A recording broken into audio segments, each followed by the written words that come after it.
Capítulo 14. Medo de Deus sair da minha caixa. O único terror saudável. Os discípulos prostraram-se com o rosto em terra e ficaram aterrorizados. Mas Jesus se aproximou, tocou neles e disse: Levantem-se, não tenham medo. Mateus 17, versos 6 e 7. Uma mulher na fila da recepção do hotel estava segurando um dos meus livros debaixo do braço. Eu estava hesitante de me apresentar, com medo de ela me explicar que seu médico tinha prescrito o livro como tratamento para a insônia. Mas eu me arrisquei. Na verdade, ela disse que gostou do livro, mas depois eu fiquei pensando que ela não tinha realmente acreditado que eu era quem alegava ser. Ela abriu o livro, olhou para minha foto e depois para mim. Você não é Max Lucado? Sim, sou. A foto no livro foi tirada há muitos anos. Eu mudei. Sem sorrir, ela olhou de novo para a foto. Não, ela insistiu. Max Lucado tem bigode, cabelo e não tem nenhuma ruga. Ele tinha, expliquei. Ela estava decidida. Ele ainda tem. Eu ia mostrar minha carteira de motorista, mas optei por deixá-la viver em sua ilusão. Afinal, se ela queria se lembrar de mim como tendo 30 anos, quem era eu para discutir? Além do mais, eu entendo a relutância dela. Uma vez que você tem a imagem de alguém, é mais fácil deixá-lo lá. Ela já tinha me entendido, definido, capturado, congelado em uma imagem 3x4. Max encaixotado. Caixas trazem uma ordem maravilhosa a nosso mundo. Elas impedem o cereal de derramar e os livros de caírem. No que diz respeito a conter caixas, caixas são mestres. Mas no que diz respeito a explicar às pessoas, elas falham. E no que diz respeito a definir Cristo, não há caixa que funcione. Seus contemporâneos palestinos tentaram, veja bem, eles criaram várias caixas, mas ele nunca se encaixou em nenhuma. Eles o chamaram de revolucionário. Ele pagava impostos. Eles o rotularam de carpinteiro do interior, mas ele confundia até os eruditos. Eles vinham ver seus milagres, mas ele se recusava a fazer a vontade deles. Ele desafiava definições simples. Ele era um judeu que atraía os gentios, um rabino que desistiu das sinagogas, um homem santo que andava com prostitutas e renegados. Em uma sociedade dominada pelos homens, ele recrutava mulheres. Em uma cultura anti-romana, ele optou por não denunciar Roma. Ele falava como rei, mas vivia como peregrino. As pessoas tentavam rotulá-lo, mas não conseguiam. Nós ainda tentamos. Meu amigo motorista de táxi no Brasil tinha uma pequena imagem de Jesus colada no painel de seu carro. Toda vez que ele precisava de uma vaga ou de um sinal verde, ele esfregava seu Jesus, faça-me um favor. O pastor que ocupava o horário da meia-noite da televisão garantiu a mim e a outros espectadores de tarde e da noite que a prosperidade estava apenas uma prece de distância. É só pedir ao Jesus me dá um dinheiro. Uma vez, eu reduzi Cristo a um punhado de doutrinas. Ele era uma receita e eu tinha os ingredientes. Misture-os corretamente e o Jesus criado por mim aparecia. Políticos tiram versões de Jesus do tamanho de caixas, garantindo que Jesus certamente votaria verde, conservador, quase sempre, nunca, como um gavião, pombo ou águia. O Jesus da minha política é muito útil durante as eleições. Deuses do tamanho de caixas. Você os encontrará bem guardados por pessoas que preferem um Deus que eles podem administrar, controlar e prever. Essa vida louca requer uma deidade domada, não é? Em um mundo fora de controle, precisamos de um Deus que possamos controlar, uma presença reconfortante que se assemelhe a um cachorro no colo ou o gato na cozinha. Chamamos e ele vem. Fazemos carinho e ele ronrona. Se pudermos manter Deus em seu lugar, Pedro, Tiago e João devem ter tentado. De que outra forma você pode explicar essa expedição destruidora de caixas em que Jesus os levou? 6 dias depois, Jesus tomou consigo Pedro, Tiago e João, irmão de Tiago, e os levou em particular a um alto monte. Ali ele foi transfigurado diante deles. Sua face brilhou como o sol, e suas roupas se tornaram brancas como a luz. Naquele mesmo momento apareceram diante deles Moisés e Elias, conversando com Jesus. Então Pedro disse a Jesus: Senhor, é bom estarmos aqui. Se quiseres, farei 3 tendas, uma para ti, uma para Moisés e outra para Elias. Enquanto ele ainda estava falando, uma nuvem resplandecente os envolveu, e dela saiu uma voz que dizia: Este é o meu filho amado, em quem me agrado. Ouçam-no. Ouvindo isso, os discípulos prostraram-se com o rosto em terra e ficaram aterrorizados. Mas Jesus se aproximou, tocou neles e disse: Levantem-se, não tenham medo. E, erguendo eles os olhos, não viram mais ninguém a não ser Jesus. Mateus 17, versos 1 ao 8. Os pontos altos das Escrituras parecem ocorrer nos pontos altos da terra. Abraão oferecendo Isaque no Monte Moriá.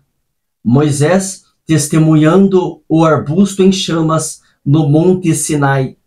Elias ascendendo ao céu do Horebe.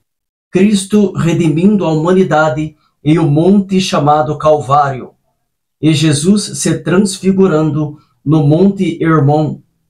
Ninguém sabe ao certo, mas a maioria dos historiadores localiza esse evento em uma montanha de 2.800 metros chamada Monte Hermon. Ele se eleva sobre a paisagem de Israel, na verdade, visível do Mar Morto a 160 quilômetros de distância. Esse pico gigante e nevado era o lugar perfeito para Cristo se retirar com Pedro, Tiago e João. Longe das multidões clamando e das controvérsias desagradáveis, Jesus podia ter a atenção total de seus 3 amigos mais próximos. Juntos, eles poderiam observar o azul turquesa do Mar da Galileia ou a grande planície, com alguns montes com videiras. Ali eles podiam orar. Jesus tomou consigo a Pedro, João e Tiago e subiu ao monte para orar. Lucas 9, verso 28. Cristo precisava de força. Ele estava a apenas meses da cruz. As lanças dos soldados e o ódio da multidão o aguardavam. Ele precisava de força para enfrentá-los e queria que seus seguidores vissem de onde ele atirava. E a algum ponto, enquanto orava, o gentil carpinteiro que comia pão, ázimo e kebabes, e falava com sotaque da Galileia, irrompeu em uma figura cósmica de luz. Ali ele foi transfigurado diante deles. Sua face brilhou como o sol, e suas roupas se tornaram brancas como a luz.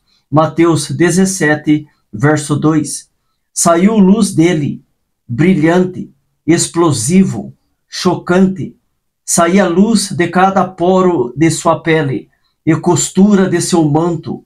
Jesus em chamas. Olhar para seu rosto era olhar diretamente para Alpha Centauri. Marcos quer que saibamos que as roupas de Jesus se tornaram brancas, de um branco resplandecente, como nenhum lavandeiro no mundo seria capaz de branqueá-las. Marcos 9, verso 3. Esse resplendor não era o trabalho de uma lavanderia, era a presença de Deus. As Escrituras habitualmente comparam Deus à luz e luz à santidade. Deus é luz, nele não há treva alguma. 1 João 1, verso 5. Deus habita em luz inacessível. 1 Timóteo 6, verso 16. O Cristo transfigurado, então, é Cristo em sua forma mais pura. Também é Cristo na forma mais verdadeira, usando seus trajes pré-Belém e pós-ressurreição. Não um Galileu pálido, mas uma figura alta e furiosa que não será controlada. Um que é santo, inculpável, puro, separado dos pecadores. Hebreus 7, verso 26. Um diamante sem falhas, uma rosa sem mágoas, uma canção em tom perfeito e um poema com rima impecável. Rapidamente Pedro, Tiago e João eram mosquitos na sombra de uma águia. Eles nunca tinham visto Jesus desse jeito. Andar na água, multiplicar pães, falar com o vento, banir demônios e levantar os mortos. Sim, mas uma tocha humana?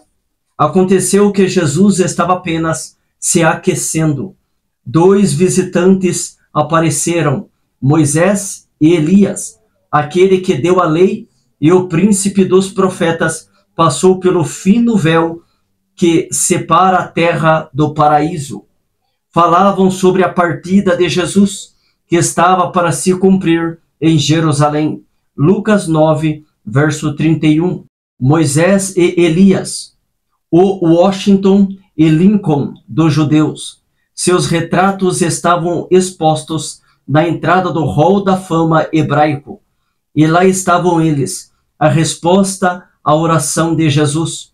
Nós não esperamos que Pedro, Tiago e João repitam sua pergunta do Mar da Galileia. Quem é este? Mateus 8, verso 27. O guardião da lei e o mestre dos profetas, respondendo ao chamado dele. A essa altura, Pedro limpou sua garganta para falar. O fogo na montanha se transformou em abobrinha. Senhor, é bom estarmos aqui. Se quiseres, farei 3 tendas, uma para ti, uma para Moisés e outra para Elias. Mateus 17, verso 4. Essas palavras podem parecer inofensivas para nós, e até mesmo uma boa ideia para alguns. Gostamos de imortalizar momentos com estátuas, placas ou monumentos.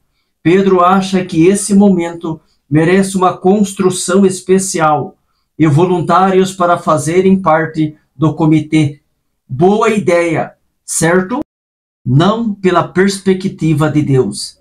A ideia de Pedro de 3 tendas era tão sem base e inapropriada que Deus nem ao menos lhe deixou terminar a frase. Enquanto ele ainda estava falando, uma nuvem resplandecente os envolveu, e dela saiu uma voz que dizia: Este é o meu filho amado, em quem me agrado, ouçam-no. Mateus 17, verso 5. Amado significa sem preço, único, não há outro como Cristo, nem Moisés, nem Elias, nem Pedro, nem Zoroastro, Buda ou Maomé, ninguém no céu ou na terra. Jesus, o Pai, declarou: não é um filho, ou mesmo o melhor filho do mundo, Ele é o Filho amado. Pedro não entendia isso. Ele colocou Cristo em uma caixa respeitável rotulada. Grandes homens da história. Ele queria dar a Jesus e Moisés e Elias igual honra. Deus não permitiria isso. Cristo não tem contrapartes. Só uma tenda deveria ser construída, porque apenas uma pessoa na montanha merecia honras. Pedro, Tiago e João não falaram mais. Não houve mais conversas sobre programas de construção, sem discussões de basílicas, tendas, memoriais ou edificações. Eles eram tripulantes de um submarino chegando à Fossa das Marianas, astronautas pisando na superfície lunar. Eles viram o que ninguém tinha visto: Cristo em grandeza cósmica. Não há palavras para descrever tal momento. Eles ficaram pálidos, os joelhos ficaram moles e o coração disparou. Os discípulos prostraram-se com o rosto em terra e ficaram aterrorizados. Mateus 17, verso 6. O fogo na montanha levou ao medo na montanha. Um medo sagrado e saudável. Pedro, Tiago e João experimentaram um terror fortificante, uma reverência estabilizadora ao único Deus. Eles encontraram a pessoa que atirava estrelas ao céu como diamantes no veludo, que expulsava profetas em carruagens e deixou o faraó boiando no Mar Vermelho. Caiu fundo a ficha de que Deus estava, de uma só vez, em todos os lugares e ali. A mera visão do Galileu resplandecente lhes tirou toda a arrogância, deixando-os apropriadamente prostrados, de cara no chão. Os discípulos prostraram-se com o rosto em terra e ficaram aterrorizados. Mateus 17, verso 6. Esse é o medo do Senhor. A maioria dos nossos medos são venenosos. Eles roubam o sono e saqueiam a paz. Mas esse medo é diferente. De uma perspectiva bíblica, não há nada neurótico em se temer a Deus. O que é neurótico é não ter medo, ou ter medo da coisa errada. É por isso que Deus escolhe nos ser conhecido, de modo que possamos parar de temer a coisa errada. Quando Deus é totalmente revelado a nós e cai nossa ficha, aí experimentamos a conversão do nosso medo. O medo do Senhor é o reconhecimento profundamente são de que não somos Deus.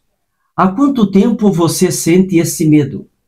Desde que o conhecimento de Cristo amoleceu seus joelhos e esvaziou seus pulmões. Desde que a visão dele o deixou sem fala e sem ar. Se tem algum tempo, isso explica os seus medos. Quando Cristo é grande, nossos medos não o são. À medida que o medo de Jesus se expande, os medos da vida diminuem. Um Deus grandioso se traduz em grande coragem. Uma pequena visão de Deus não gera coragem. Um Jesus fraco, débil e impotente não tem poder sobre células cancerosas, corrupção, roubo de identidades, quebras na bolsa de valores ou calamidades globais. Um Jesus dobrável e portátil pode caber em uma bolsa ou prateleira, mas não faz nada pelos seus medos. Deve ser por isso que Jesus levou os discípulos para o alto da montanha. Ele viu a caixa em que eles o tinham confinado. Ele viu o futuro que o aguardava, a negação de Pedro, prisões de Jerusalém e Roma, as exigências da igreja e as perseguições de Nero. Uma versão encaixotada de Deus simplesmente não bastaria. Então Jesus explodiu a caixa de seus preconceitos, que ele exploda a sua. Nós não precisamos conhecer o Cristo transfigurado, um que cospe fogo sagrado, que convoca e comanda figuras históricas, que ocupa o lugar mais elevado e usa a única verdadeira coroa do universo, o Filho amado de Deus, e que leva os amigos para o topo do Monte Hermon, para que eles possam enxergar o céu? Suba nele, olhe longamente e com vontade para o fogo sagrado, o fogo mais elevado, o único fogo. Quando você o fizer, todos os seus medos, exceto os do próprio Cristo, derreterão como cubos de gelo em uma calçada no verão. Você concordará com Davi: o Senhor é a minha luz e a minha salvação. De quem terei temor? Salmo 27, verso 1. No livro Príncipe Caspian, Lucy V. Aslam, o leão, pela primeira vez em muitos anos. Ele mudou desde o último encontro deles. O tamanho dele a surpreende, e ela lhe diz isso. Aslam, disse Lucy, você está maior. Isso é porque você está mais velha, pequena, respondeu ele. Não é porque você está? Eu não estou, mas todo ano que você crescer, você me encontrará maior. E assim é com Cristo. Quanto mais vivermos nele, maior ele se tornará em nós. Não é que ele mude, mas nós mudamos. O vemos mais. Vemos dimensões, aspectos e características que nunca vimos antes, incrementos crescentes e surpreendentes de sua pureza, de seu poder e de sua unicidade. Descartamos caixas e antigas imagens de Cristo como lenços usados. Não ousamos pôr Jesus em um símbolo político. A certeza arrogante se torna curiosidade mansa. Definir Jesus com uma doutrina ou confiná-lo a uma opinião, de jeito nenhum. Mais fácil capturarmos o Caribe com uma rede de caçar borboletas do que capturarmos Cristo em uma caixa. No fim, respondemos como os apóstolos. Nós também caímos de cara e reverenciamos. E, quando o fazemos, a mão do carpinteiro se estende pelo fogo alto e nos toca. Levantem-se, não tenham medo. Mateus 17, verso 7. Aqui está meu palpite. Pedro, Tiago e João desceram da montanha queimados de sol e sorrindo, andando rapidamente, talvez até se exibindo um pouquinho. Com um Messias como esse, quem poderia fazer mal a eles? Aqui está meu outro palpite. O Monte Hermon ainda está resplandecente e tem espaço para hóspedes.